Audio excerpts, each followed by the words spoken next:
Bom dia, Franklin. Bom dia. Bom dia a todos.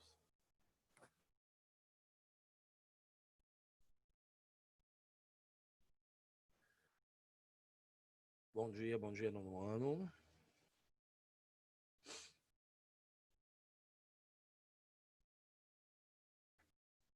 Pessoal entrando. Bom dia. Bom dia. Vamos lá que hoje a gente tem uma coisa séria para falar. Conhecida como prova. Em cima da hora, hein? Que semana passada a gente não teve aula e é exatamente hoje meio-dia que abre a nossa VHA, né?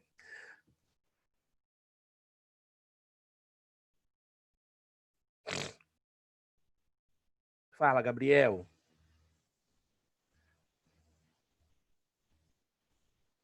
Eu preciso que as pessoas entrem, eu tô meio caladinho aqui. Quem for entrando, já vai colocando a lista de presença, né? E eu vou esperar ter um número interessante de pessoas para eu explicar o que é que nós vamos fazer hoje, que está relacionado com a nossa VH, que é agora meio-dia. Mas vai dar tempo para a gente tirar todas as dúvidas, né? E as coisas ficarem bem claras na hora da realização da nossa avaliação, tá bom? Eu quero câmeras ligadas, que já são 9 horas da manhã, todo mundo já acordou, todo mundo já lavou a cara, todo mundo já tomou café, todo mundo já escovou os dentes. Vamos lá? Preciso de ver seriedade. Lembrando, gente, hoje nós vamos usar o nosso livro 1, tá? Porque são os capítulos 4 e 5 relacionados à nossa VHA, que vai acontecer daqui a 3 horas. Vocês já fizeram as outras VHAs dos outros professores? Sim, a minha é a última, né? Não, tio. A sua, não, tio. É, Não é acho, não? acho que essa é a quinta. Ah, ótimo. E tá sendo tranquilo a realização das atividades? Nossa, tranquilo. Surpreendentemente, sim. Que bom. Isso é bom, isso quer dizer que vocês são inteligentes. Eu nunca duvidei disso. Se tem uma coisa que eu nunca duvidei é disso. 17 só é muito pouco. Nós precisamos de o quê? Uns 40 aqui? Cadê esse povo, gente? É a primeira aula minha? Não, né? A segunda. Pois é. Vocês estavam em quantos na outra aula? Acho que o professor começou com 19. Vou esperar um pouquinho mais.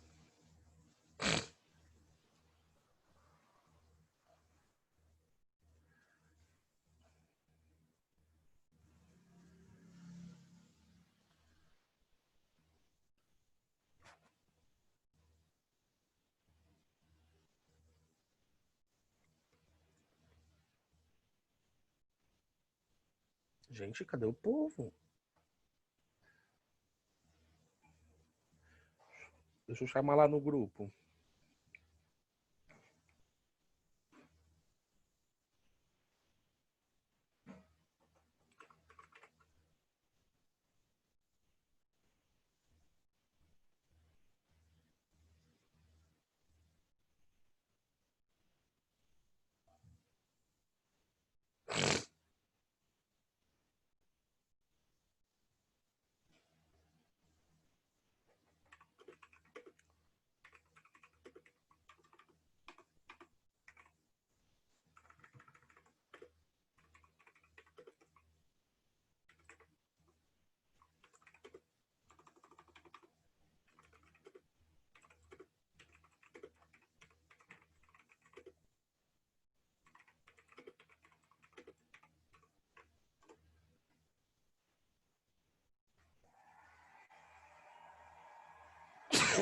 Ai, quantos? 19. Vamos lá. Gente, olha só. Então, daqui a pouquinho vai rolar nossa VHA, né? E aí vamos comentar um pouquinho sobre o que vai ser cobrado, qual é o conteúdo e tal, tá bom? Eu já mandei mais ou menos para vocês. Falei que seria o capítulo 4 e 5. Mas agora vamos especificar para ver se tem dúvidas aí com vocês, tá bom? Deixa eu Ei, compartilhar aqui na tela. Como assim? Cadê o link? Aqui o link aqui em cima, Jesus.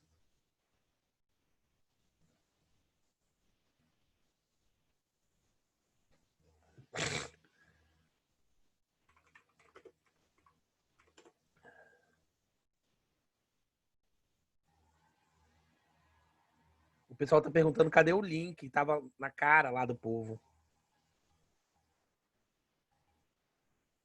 Gente, então vamos lá. Olha só, deixa eu compartilhar aqui. 21 já tá no número... Não tá um número legal ainda não, mas... vamos abrir o nosso livro 1 lá na página 66.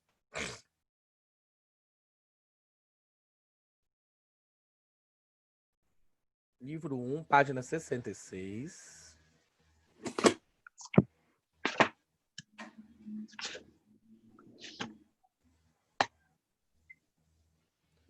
Todo mundo tá visualizando aí o livro, né, gente? Tá aparecendo aí para vocês, né?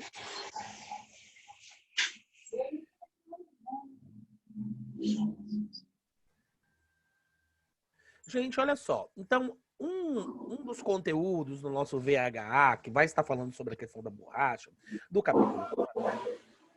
Peraí, deixa eu silenciar aqui.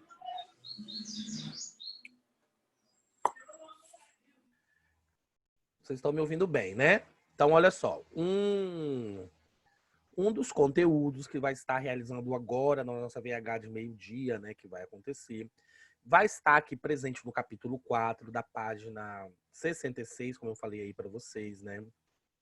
Peraí que travou aqui. Ai, meu Deus, não era para ir, não. Tá, ok. E aí, essa página 66, ela está falando exatamente da compra do estado do Acre. Como já é sabido por vocês, o Acre foi começar, ou seja, passou a pertencer ao Brasil a partir do século XIX, e isso estava implicitamente ligado com a questão do desenvolvimento da borracha na região amazônica, ok?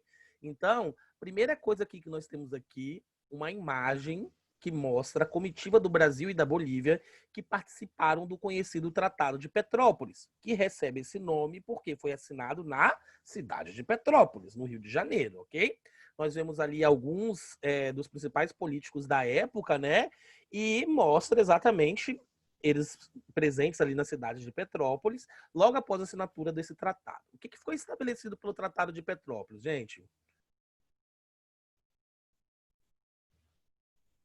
Ok, Ana. O que foi estabelecido, então, por esse Tratado de Petrópolis? Foi, através do Tratado de Petrópolis, que chegou-se a um acordo, né, que aquela região que já estava sendo ocupada por brasileiros, principalmente nordestinos, né, que estavam saindo da seca, fugindo da seca para ocupar a região do Amazonas atrás de uma borracha de qualidade que existia. Em 1903, então, foi assinado um acordo entre os governos brasileiros e bolivianos. Por meio desse acordo, o Brasil comprou a Bolívia, da Bolívia o território do Acre, pagando uma quantidade na época de 2 milhões de libras, tá? E aí o Brasil tinha que pagar isso também, uma indenização para os sindicatos bolivianos. Além desse acordo do Tratado de Petrópolis, do Brasil comprar mesmo, vamos dizer assim, lá dar o dinheiro, comprar como se fosse um terreno, né? O Tratado de Petrópolis, ele vai, além de tudo isso, né, de fazer a formação da compra, vai ficar dentro do acordo do Tratado de Petrópolis estabelecido que o Brasil deveria construir a estrada de ferro Madeira-Mamoré, que ligaria, né, essas duas cidades na época, que depois vai ficar conhecida como a Ferrovia da Morte, porque no processo de construção dessa estrada de ferro, nós tivemos aí muitas perdas de vidas humanas, né, por vários motivos, ok? Então, desse período fica se estabelecido nessa região, tá? Então, o Tratado de Petrópolis é o que faz o acordo, né, desse momento. Por quê? Quando a gente chega até o final do século XIX, os estados do Amazonas, do Pará... Bom dia, Rafa. Nós estamos fazendo a revisão do nosso VHA, tá bom? Os estados do Amazonas e do Pará eram os principais produtores de borracha daquele período, né? Mas, querendo ou não, outra região começou a ganhar força, principalmente essa região que pertencia à Bolívia, né? O que vai acontecer é que o governo boliviano, com a tentativa de impedir a entrada dos brasileiros, elas vão pegar e vão arrendar esse território por uma empresa norte-americana, né, que era o Bolivian Syndicate, e isso gerou muito conflito nessa região. Tanto que os soldados bolivianos foram enviados para essa região para tentar expulsar os brasileiros de lá. E aí nós vamos ter várias guerras, várias batalhas relacionadas a isso. Mas, finalmente, já no século XX, vai se assinar o acordo, né, em 1903, conhecido como Tratado de Petrópolis. Por isso que o Brasil teve que pagar 2 milhões de libras para Bolívia e 110 mil libras para a empresa norte-americana, tá? Porque foi o quê? Foi uma indenização para as coisas ficarem tranquilas e realmente, depois disso, nós tivemos aí paz na região, tá? Então, o Tratado de Petrópolis estabelece esses dois momentos. A compra do estado do Acre e o estabelecimento da ferrovia Madeira-Mamoré, que tinha o objetivo de fazer a ligação entre esses dois locais, tá? Então, Qual era a intenção do Brasil comprando o Acre? poder extrair a borracha que se encontrava naquele local, que era de excelentíssima qualidade, ok? Entendi. Mesmo depois do estabelecimento da borracha na Ásia, que vai destruir aqui os nossos seringais e o desenvolvimento da nossa indústria do látex, a borracha brasileira ainda era de melhor qualidade. Tá bom, Júlia? Ela tinha uma qualidade superior, principalmente a borracha que se encontrava na Bolívia. Era uma qualidade extrema, ok? Então, nós temos duas imagens aqui, ó, que a gente tem que se habituar com essas imagens, hein? A primeira tratando da comitiva que assinou o Tratado de Petrópolis, e a segunda refere-se à construção da ferrovia Madeira-Mamoré, que foi estabelecido, que entrou dentro do acordo do Tratado de Petrópolis. Ok? Dúvida em relação a essa situação aqui do Tratado de Petrópolis? A Não? segunda imagem é o quê, professor? A segunda imagem, ela refere-se à construção da ferrovia Madeira-Mamoré, que ela vai entrar dentro do Tratado de Petrópolis. Ou seja, além do Brasil pagar esses 2 milhões de libras para a Bolívia e pagar os 110 mil libras para a empresa norte-americana, a Bolivian Syndication, eles tinham que construir, segundo o acordo, essa linha de ferro aí, essa ferrovia. Ah, tá, E é da entendi. imagem que nós temos ali, tá A bom? empresa tinha o que relacionado a isso? A empresa, Inaê, foi o seguinte: quando os brasileiros começaram a invadir o Acre, pouco a pouco eles foram invadindo o Acre, né? Porque se a gente observar, o Acre fazia fronteira ali com a região do Amazonas. Que os bolivianos perceberam, o que eles fizeram? Eles arrendaram essa terra para essa empresa norte-americana, para tentar evitar que os brasileiros invadissem esse território. Ok? Mas aí, mesmo assim, os brasileiros vão invadir. Então, quando faz o seu acordo aqui, quando assina-se o acordo no Tratado de Petrópolis, nós tínhamos a indenização para o país Bolívia e a indenização para a empresa que tinha entrado em acordo com os bolivianos, tinham arrendado aquele território. Ok? Ok, Naê? Ok. Obrigada. Dúvidas em relação, então, a isso, o Tratado do Petrópolis que nós falamos aqui agora? Não? Professor, eu tenho uma dúvida. Ótimo, vai. Agora que é o momento. Então, tipo, o governo via as pessoas morrendo nesse trabalho da ferrovia e não fazia nada? Porque, tipo assim, a morte não é que ninguém matava, não, tá? A morte era pra questão do trabalho ser muito perigoso mesmo, né? Então era Sim, mas só que malária. isso era Mas só que o governo não fez nada sobre isso. Não, era como, morreu, contrata mais. Nossa Senhora. Ok? Não tinha essa questão da humanidade, do pensamento, da segurança do trabalho, essas coisas não se pensavam naquele período, ok? Agora, outra coisa que a gente tem que estabelecer ainda falando sobre a região do Acre, gente. Atenção, eu quero que vocês prestem bastante atenção no que eu vou falar aqui com vocês agora, tá? Olha só, essa região, que foi a região, né, vamos dizer assim, ocupada pelos brasileiros, né, no mapa, quais foram as pessoas que foram para essa região? Olha só, hein? Então, lembra que nós falamos que aconteceu um êxodo dentro do próprio território brasileiro com o boom da borracha? Quem foi que saiu da onde para ir para o norte para extrair a borracha, para virar o seringueiro? Quem eram os seringueiros? Da onde que eles tinham vindo? Nordeste. Do Nordeste, perfeito. Então, os nordestinos que estavam fugindo da sua região, principalmente por causa de uma seca muito forte que estava acontecendo ali, né? Eles, de certa forma, eles vão para a região norte, eles se encaminham para a região norte para se tornarem os seringueiros, e nós falamos muito sobre a questão da situação da vida dos seringueiros e o cotidiano deles, ok? Então, os seringueiros que adentram-se ao território amazonense, chegando na região da Bolívia, são essas pessoas provenientes do Nordeste brasileiro, ok? São eles que migram para essa região devido à seca e depois vão para essa região do Amazonas também, tentar, principalmente em busca do surto da borracha. Então, a mão de obra utilizada dentro desse processo da extração da borracha, ela referia-se principalmente ao seringueiro, que vinha principalmente da onde? Do Nordeste, fugindo do quê? Da seca extrema que existia ali naquela. Até hoje a gente sabe da seca do Agreste, né? Do sertão nordestino, é uma realidade até hoje, porque é uma questão de localização geográfica, né? É um local que não chove, bom, já é da natureza já, né? Geograficamente, você já deve ter estudado sobre isso, o porquê que aquela região ali é uma região quase que desértica, né? Ok, gente? Então, então, Tratado de Petrópolis e chegada aí dos nordestinos, que era a mão de obra que trabalhava nessa região, tá? Dentro desse sistema, dentro desse processo do trabalho que nós falamos o tempo inteiro, nós tínhamos aquela questão que nós falamos sobre o trabalho escravo dos seringueiros. Todo mundo lembra disso? Que nós comentamos sobre isso nas nossas aulas? Sim. Sim, né? Dívida. Isso, a escravidão por dívida, Rafaela, exatamente isso.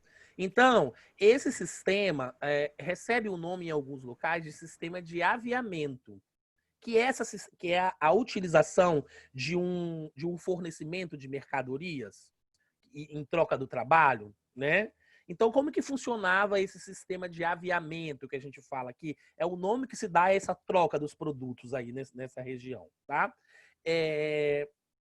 Consistia muito na questão do fornecimento de mercadoria para as casas aviadoras e para os seringalistas, e destes para a colocação dos seringueiros. Então, como que era isso?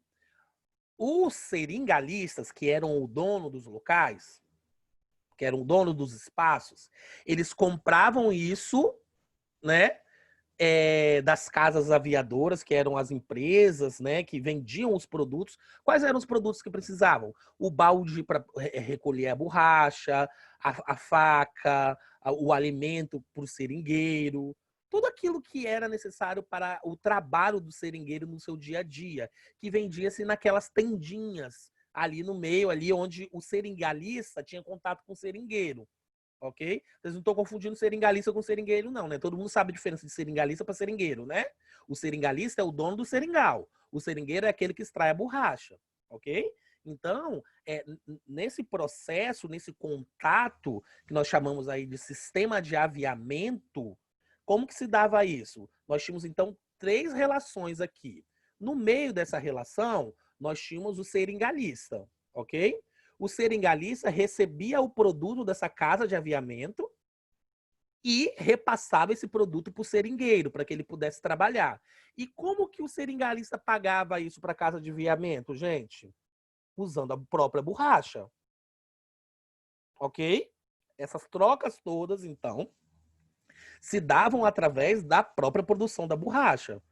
Então, o seringalista recebia os produtos, colocava lá naquela lojinha, naquela casinha dele, e eu entregava esses produtos para os seringueiros a preços absurdamente altos, fazendo com que os seringueiros se tornassem escravos por dívida.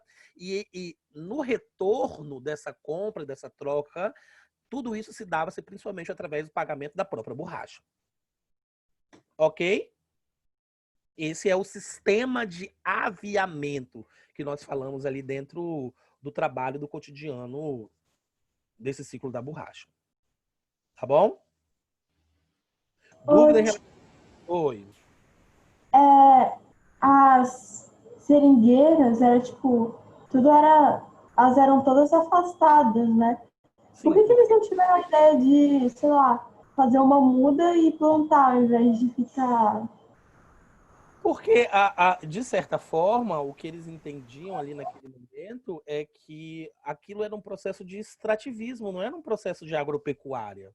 Eles não pensavam em tentar transformar aquilo. Eles falavam assim, bom, se ela está aqui na natureza, é nossa, não pensou-se em fazer. Até porque, em alguns momentos, depois percebeu-se que essas seringueiras que foram plantadas muito próximas umas das outras, elas não deram muito certo. Ford, por exemplo, tentou estabelecer uma cidade na região norte para fazer realmente a produção da borracha e não deu certo. A cidade foi abandonada depois. Eu apresentei isso até para vocês naquele documentário que nós vimos em sala de aula. Lembra que Ford tentou, Rafaela, fazer essa produção aqui? Sim.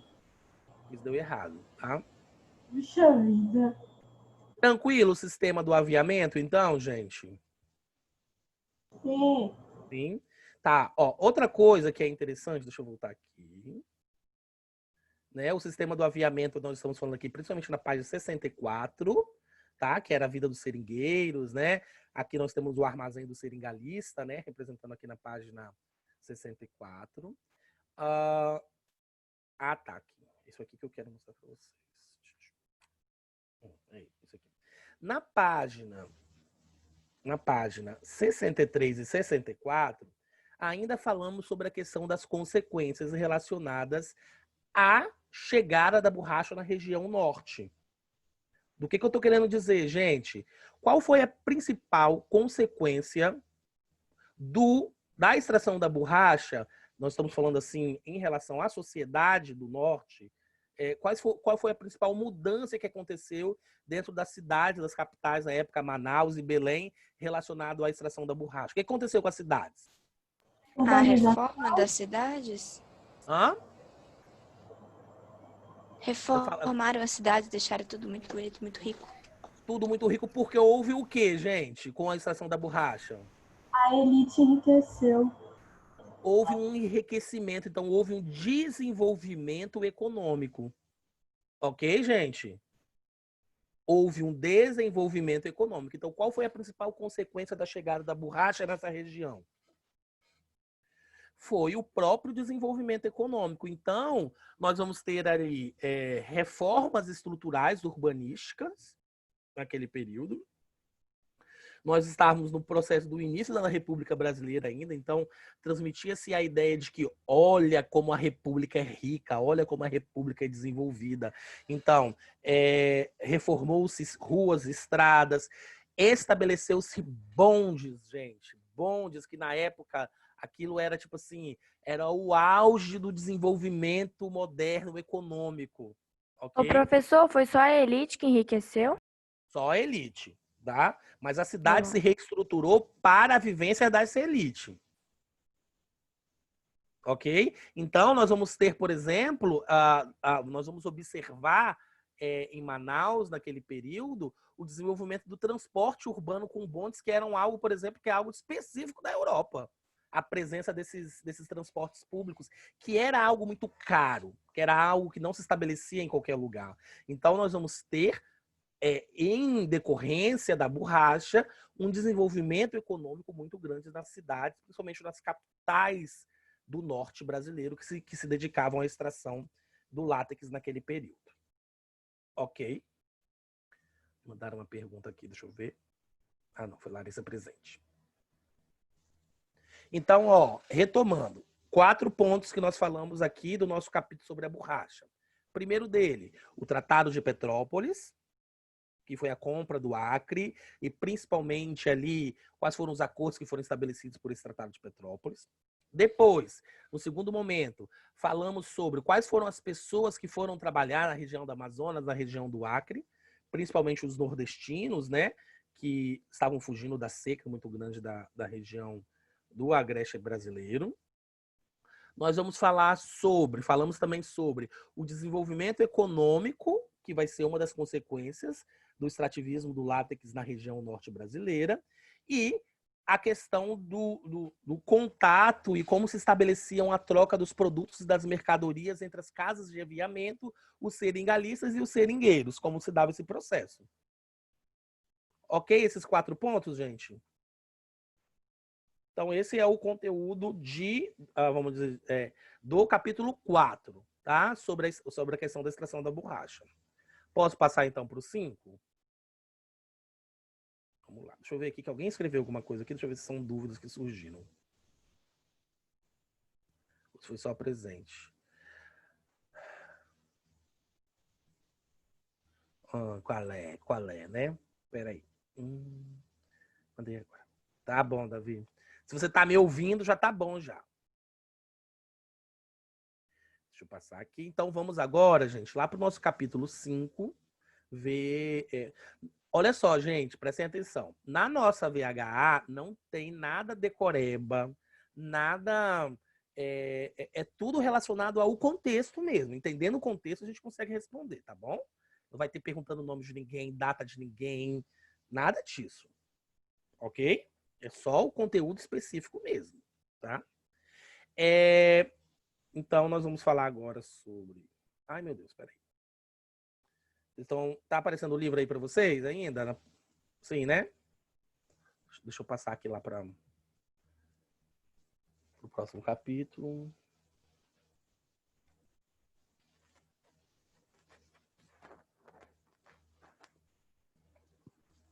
Espera só um pouquinho. Amor. Ei. 9h30.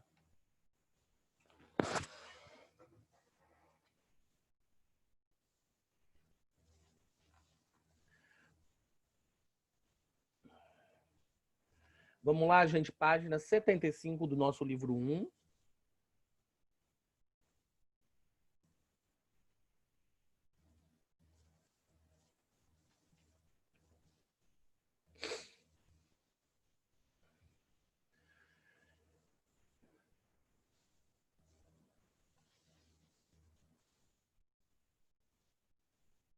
Gente, olha só. Primeira coisa que nós temos que...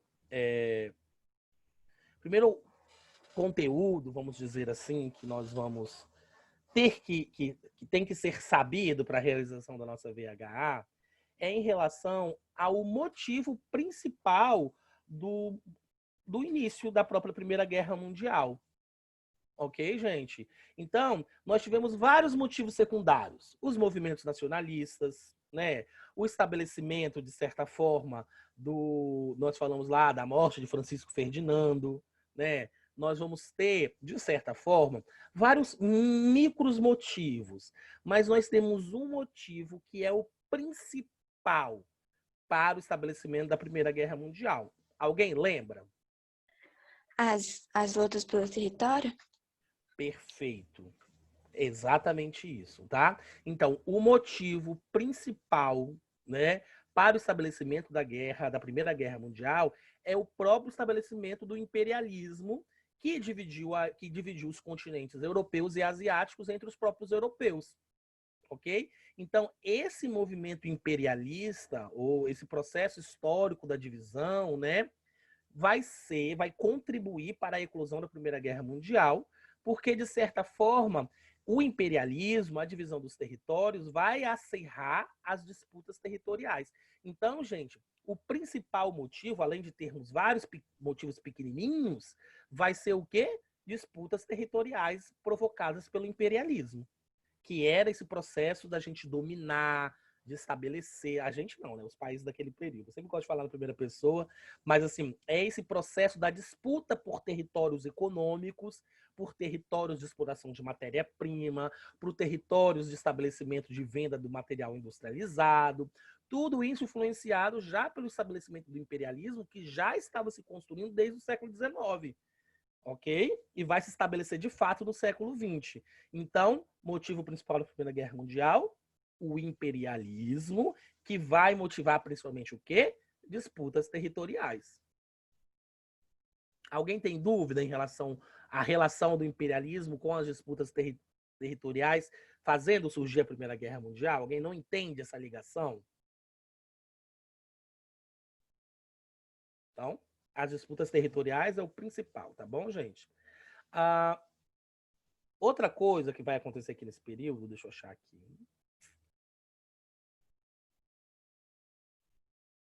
Ok. Página 76. Então, em meio a essas disputas territoriais, em meio a essas questões nacionalistas que nós falamos sobre isso, né? Alguns países vão começar a fazer as alianças secretas entre si, né? fruto muito de uma questão de uma diplomacia sigilosa que existia naquele momento. E tinha muito na questão do interesse militar naquele período, né? Então, os primeiros governos a se juntarem lá em 1882, lá no século XIX ainda, né? Foram a Itália, a Alemanha e o próprio Império Austro-Húngaro, formando aquilo que ficou conhecido como a Tríplice Aliança. Em resposta à Tríplice Aliança, né? Quando nós chegamos alguns anos depois, em 1907, nós vamos ter a formação da Tríplice Entente, que vai ser Reino Unido, França e o Império Russo.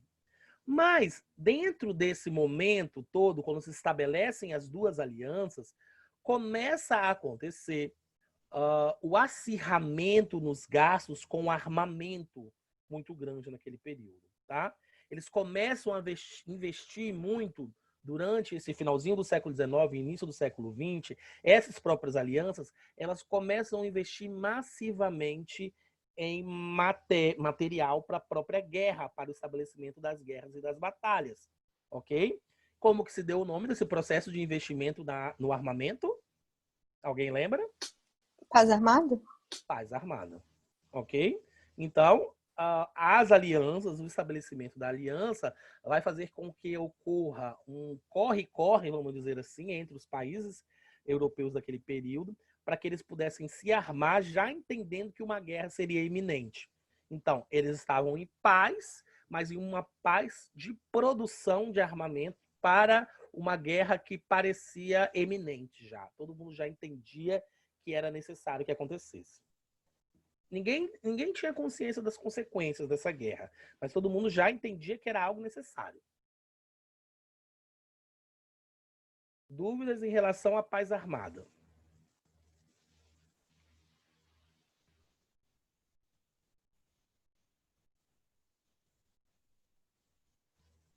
Não?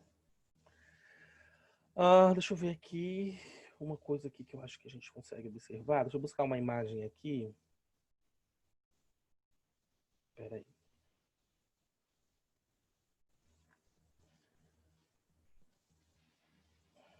Não dá para cobrar tudo, né, gente? Então a gente escolheu, assim, 4 só.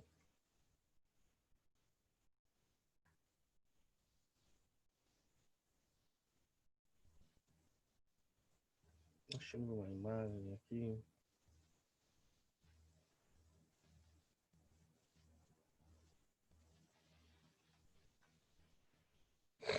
Deixa eu ver se tem aqui nessas questões que eu acho que tinha. Não tem. Tá.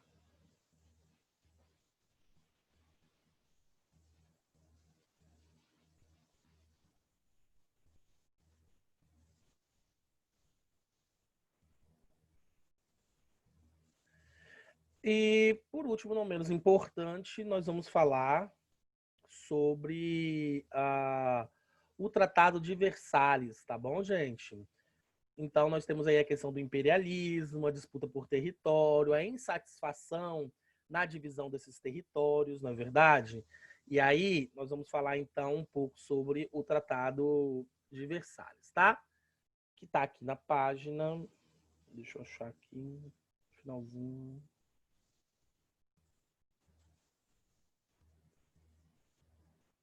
Aqui nós temos, então, o estabelecimento do Tratado de Versalhes, né? A guerra finalizada, depois de todos os motivos, com a entrada dos Estados Unidos, tudo aquilo que nós já sabemos, né? Os acordos de paz deveriam ser estabelecidos principalmente pelos países vencedores, né? Quem saiu vencedor que vai fazer o acordo. Então, os perdedores vão se desgastar muito nesse processo, tá? Vários acordos foram assinados, mas o principal dos acordos foi o Tratado de Versalhes, que estabeleceu punições severas aos alemães. Ok? Então, nós vimos que o Império Austro-Húngaro e o Império Turco-Otomano deixaram de existir depois da Primeira Guerra Mundial, né? Eles foram fragmentados em vários países, na Áustria, na Hungria, na Tchecoslováquia, na Turquia, em várias regiões do Oriente Médio, né? Que hoje são regiões produtoras de petróleo. E a Alemanha foi a grande prejudicada nesse processo, né? Segundo o Tratado de Versalhes, então, a Alemanha teve que devolver à França o território conquistado na Guerra Franco-Prussiana de Alsácia-Lorena, né? E teve que pagar aos países vencedores enormes indenizações.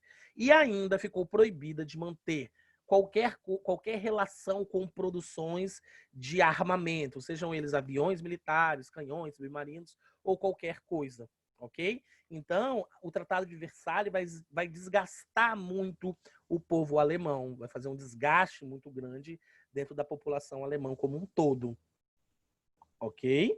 Então, naquele período, quem vai, de certa forma, organizar esse acordo, né?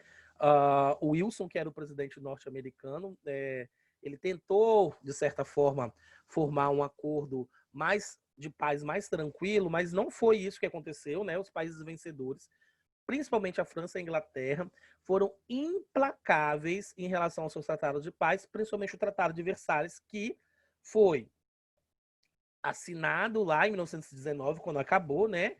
E obrigando, de certa forma, a Alemanha a devolver a região de Alsácia-Lorena à França. Além de outras coisas, tá? Mas, assim, a principal consequência, né? Vamos dizer assim, da assinatura do Tratado de Versalhes foi o feito, atenção, hein? A principal consequência do Tratado de Versalhes, além de desgastar muito o povo alemão e ser uma das principais consequências do estabelecimento da Segunda Guerra Mundial, a principal consequência é fazer com que a Alemanha tenha que devolver a região de Alsácia-Lorena para a França, que foi perdida lá na Guerra Franco-Prussiana. Tá?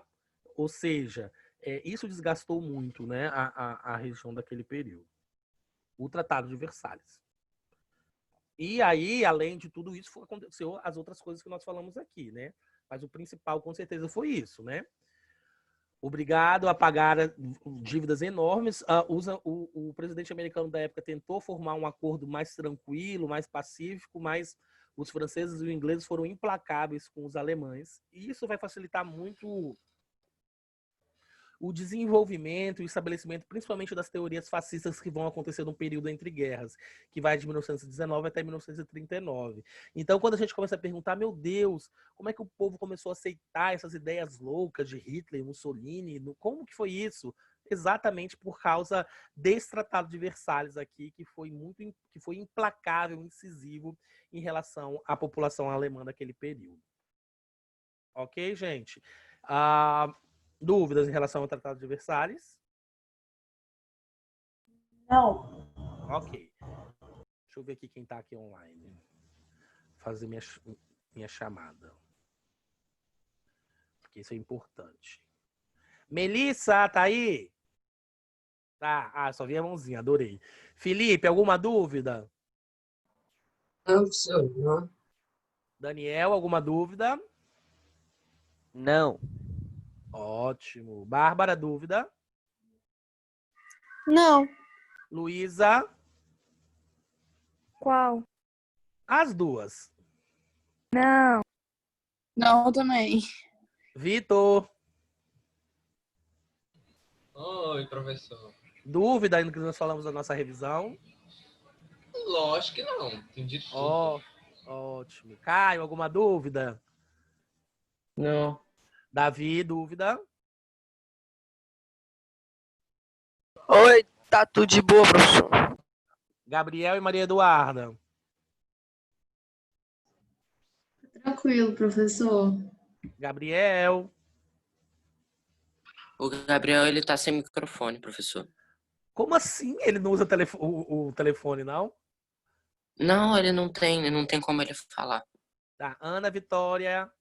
Ana Bia e Vitória, desculpa. Gente, mas tá de boa, professor. Professor. Oi, Vitória, de boa também? Bia, de boa? Sim, professor. Maria Eduarda?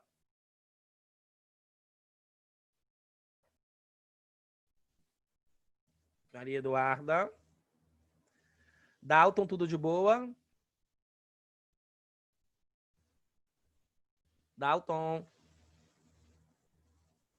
Ixi, Dalton. Ana Luísa? Tudo lindo, professor. Adoro. Maria Luísa? Tudo certo. Ana Clara? Tudo bem. Conseguiu ver tudo direitinho, João Chile? Tá tudo bem. Ótimo, deixa eu ver. Ricardo!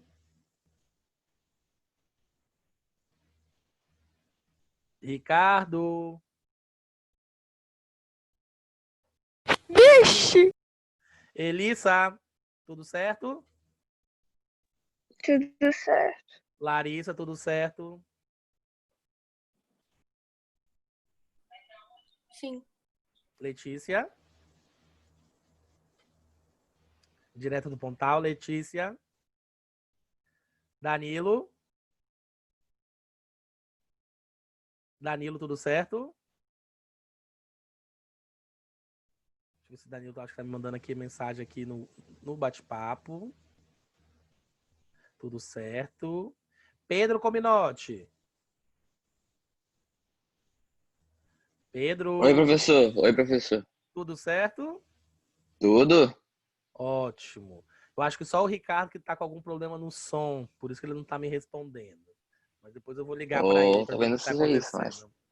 isso, Gente, então é isso. Eu espero que vocês tenham uma boa VHA. Tentem responder as questões sendo fidedignos, né?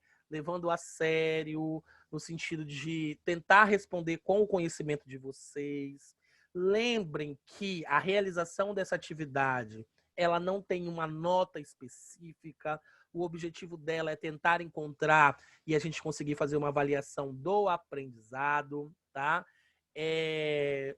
Mas assim, sem nenhuma cobrança de você tá de recuperação. Não é isso o nosso intuito, tá? O nosso intuito realmente é a gente verificar a questão do aprendizado. As questões que eu selecionei foram questões relacionadas ao todo, sem tentar fazer algo muito específico, mas mais relacionado ao conteúdo que a gente entende que é importante para, vamos dizer assim, o entendimento macro desses dois conteúdos que nós vamos estar verificando nossas habilidades. Não deixem para fazer isso muito depois, façam logo hoje à tarde, tá? A nossa verificação de habilidades. E é isso que nós temos para hoje. Ok? Beijos e um queijo, então. Beijo, tchau.